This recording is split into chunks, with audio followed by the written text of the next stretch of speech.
Now we've got Texas Congressman and now candidate for the U.S. Senate in Texas, Colin Allred. Thanks so much for taking the time. Yeah, thanks, Brian. Ted Cruz has come out in support of banning abortions in all cases, even in cases of rape or incest. Is that where the people of Texas stand as far as abortion rights are concerned? No, it's not. And, my wife and I have had two babies in Texas in the last 5 years. And, you hold your breath throughout that entire process. Every time you have to go to the doctor and have a test done or an ultrasound, you're hoping that the doctor's going to tell you that it looks fine. And I can't imagine if during that process we had run into a problem that then needed to have some kind of action taken. And the question wouldn't be whether or not it was the best thing for my wife's health or even maybe for the baby's health, but what politicians in Austin or folks like Ted Cruz think should be done. And it's the extremism of the position that if you're raped or a victim of incest, there's nothing you can do about it. And also just the fact that it doesn't trust women to make their own decisions about their bodies. Texans have a long history of believing in leaving folks alone, and we're believing in building independence and basically going our own way. This is the opposite of conservatism. It's reaching into these most intimate and important decisions and telling folks what they can and can't do. Has there ever been a moment since you've been on the campaign trail, which I know hasn't been long thus far, but where the people that you've spoken to have had trouble reconciling, even people on the right have had trouble reconciling this idea that they are for small government, and yet now all of these Republican politicians like Ted Cruz are just espousing the most big government policies that you can possibly imagine, inserting themselves between the people of Texas and their doctors? That's right. Well, it's come up quite a bit over my time in Congress and my campaigns, and of course, as part of this, that there's a growing discomfort between folks who actually do believe in small government, who are small C conservatives, and who recognize that this, I guess you can call it a MAGA movement, whatever the direction that they're going in is not consistent with that.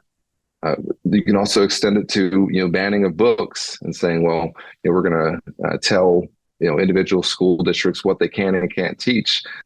It's not our state has 30 million people in it, and we have some of the biggest cities literally in the country. And some of the smallest and most rural and kind of isolated places in the country. There's no one-size-fits-all solution for a state like that. But what we've seen repeatedly, of course, particularly most damningly, I think, in the choice context, is our state trying to tell individual cities, individual municipalities, everything that they can do, taking over every single function. Right now, they're trying to take over basically elections in Harris County, which is where Houston is. Because they know it's one of our biggest and most diverse counties where so many Democratic votes come out of, and they're afraid of it. Ted obviously made headlines by running off to Cancun during a winter freeze. He cheered on the mob on January 6th. I guess, what's your message to Texas voters just on who this guy has shown himself to be? Well, it's that we can't afford 6 more years of this, and we don't have to. And one thing that I feel strongly, and that comes up a lot when I talk to folks, is that they're embarrassed by our senator.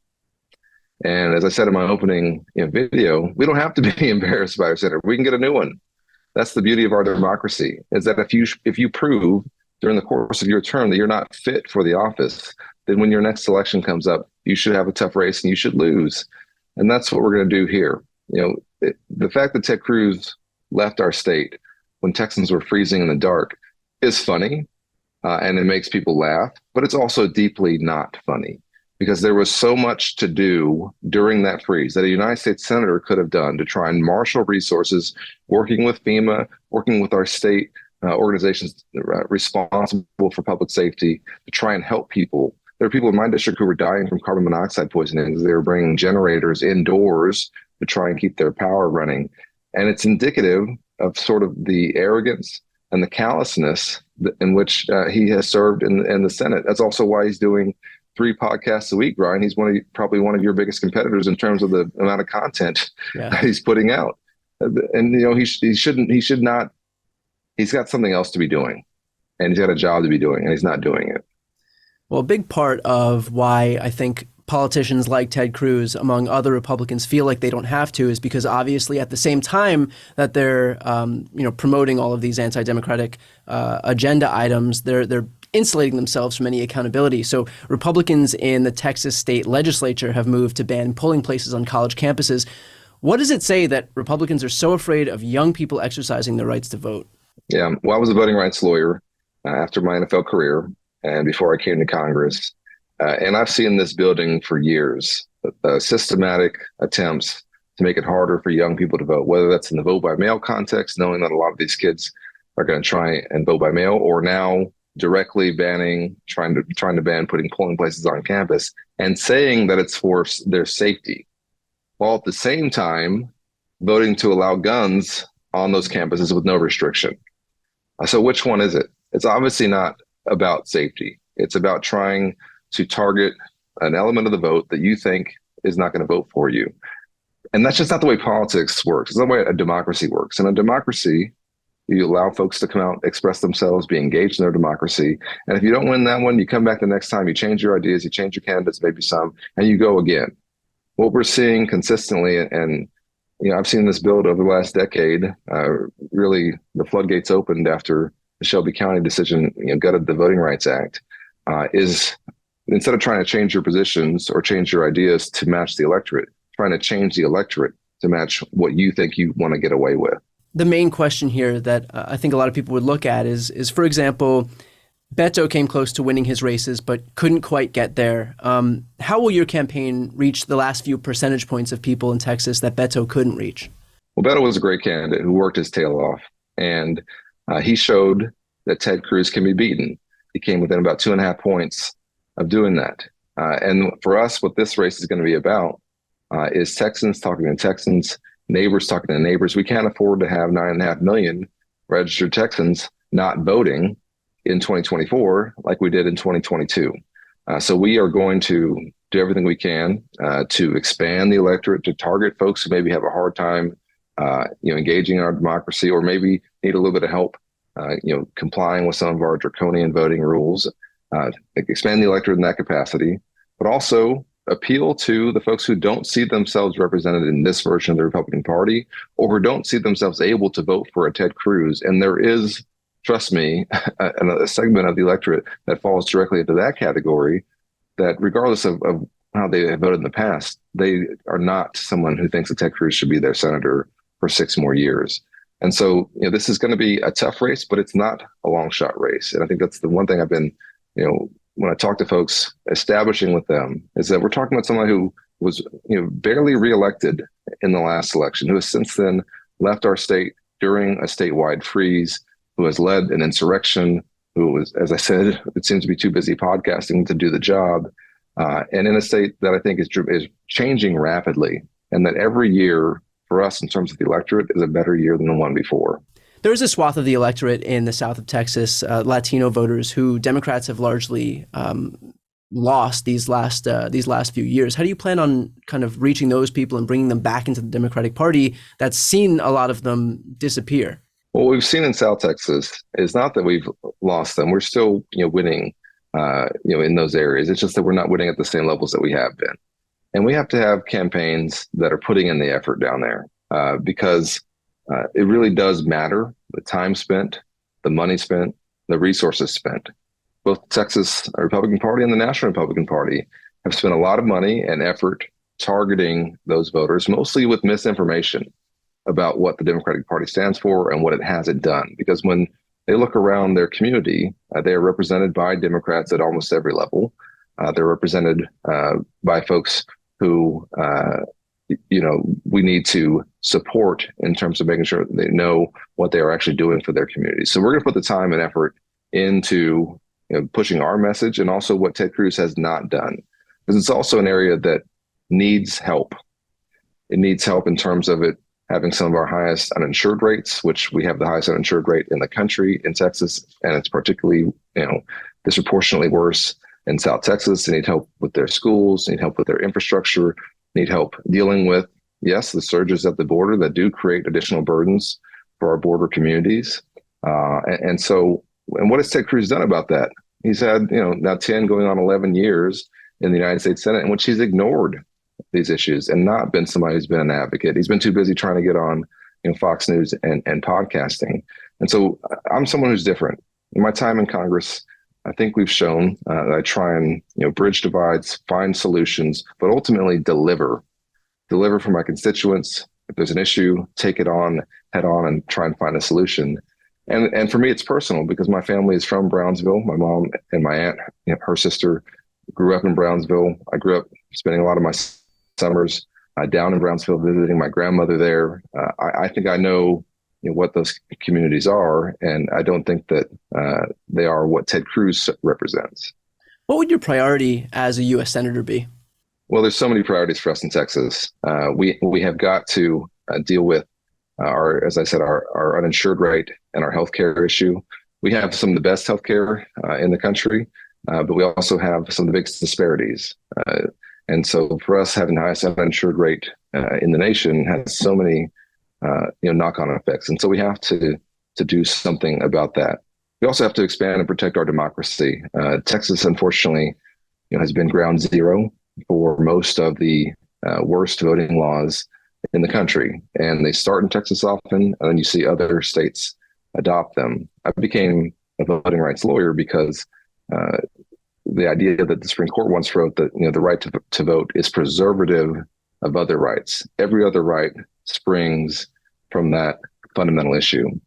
But also, we need to have somebody who can help bring us together.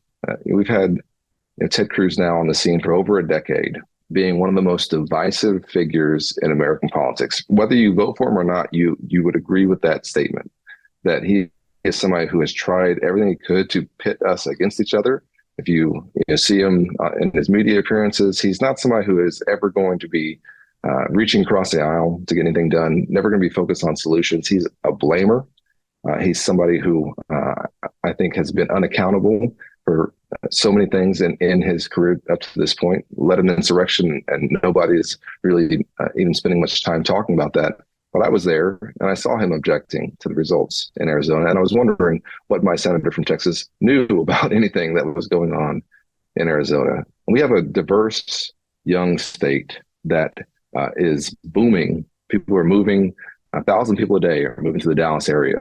They're moving in at incredible rates, but it is all put at risk by our political extremism from our state legislature, but also in particular, from folks like Ted Cruz, who were sent to Washington, who are presenting us with the worst version of what Texas is. And it's not the one that I grew up in, and it's not the one that I think we are.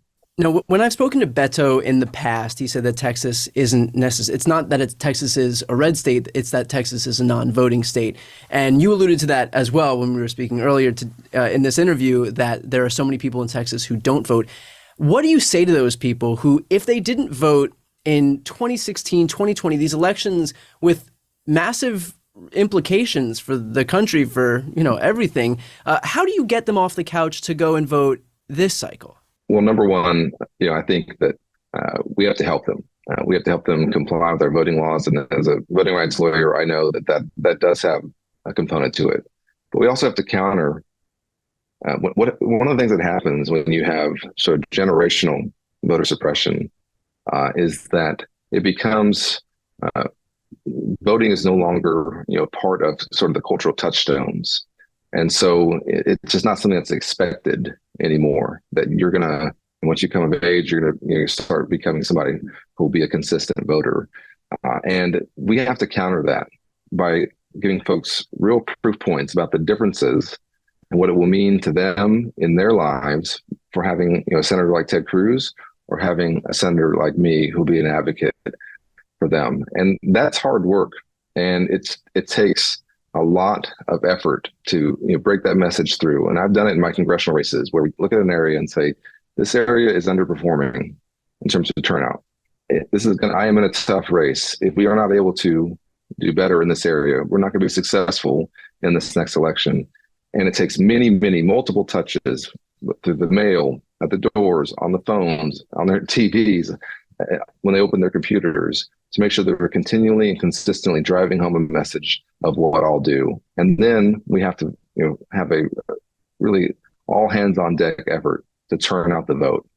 In my congressional races, we've been lucky enough to have volunteer armies that allowed us to really have inspiring, not only field and ground game efforts, but families and communities coming together to say, we're going to be involved in this election. I want to replicate that at our statewide level. A good thing to point out that we've seen in the last few years is that whereas the Democratic Party used to be a largely general election voting party, more and more it's gone into the fabric of the Democratic Party that we vote in off-year elections too, and that it just becomes, as Gen Zs, as millennials come of age, to vote in every election, to vote every single time has kind of shown itself more and more. And so I think that's part of the reason also why Republicans have moved so aggressively to block voting on college campuses, to block voting in minority-majority precincts, and on and on. They're recognizing those changing patterns within the Democratic electorate.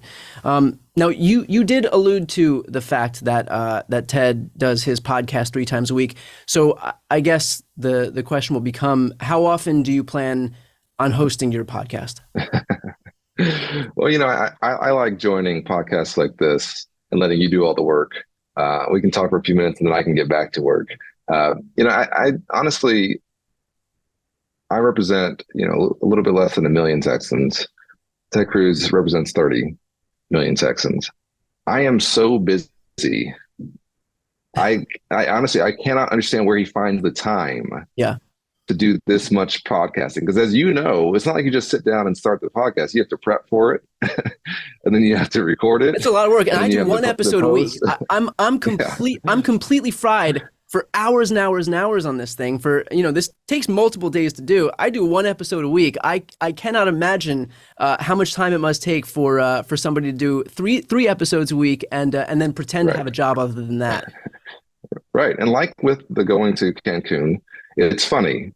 And it's also not funny because it shows that your priority is not being a United States senator. It's not trying to help folks who are struggling. We got a lot of Texans who could use an advocate, who could use somebody who'd be on their side, who could maybe use a senator who, even if it's not through legislation, is using their office to help them with constituent services. Yeah, that's not something that we've seen from him. And it's the arrogance and it's the callousness.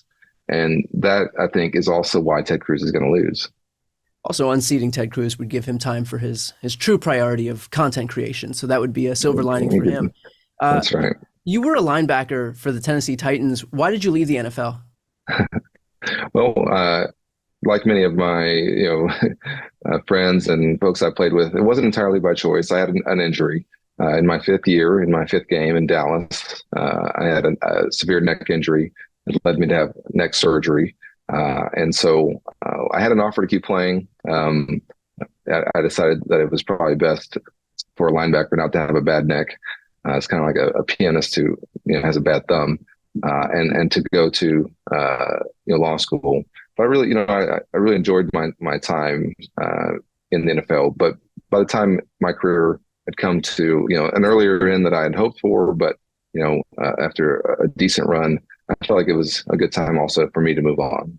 I get injured in the shower sometimes. Just I can't imagine. I can't imagine what your body must go through in the NFL. How can we help your campaign? Well, it's going to take everybody. And one thing that we know is that when we're talking about helping an expanded electorate, we're going to need as much help from folks all around the country as possible, particularly, of course, for our Texans to get engaged. But if you're listening to this and you think that something that Texans and Americans can't afford 6 more years of Ted Cruz in the United States Senate, you can go to colinallred.com, get involved with our campaign, and help us deliver for what I think is the real Texas, which is not the one that Ted Cruz presents us as. For anybody watching or listening, I think that we can all agree that if there is one person that we would like to see lose this race, it is Ted Cruz heading into 2024. So please go all in. I mean, Texas, like we said, it's not that it's a red state, it is a non-voting state. And as long as we can help good candidates like Congressman Allred here reach those voters, then we can have a good shot at flipping the state. So with that said, Congressman, thanks so much for taking the time. I appreciate it. Yeah, thanks, Brian. Thanks for having me.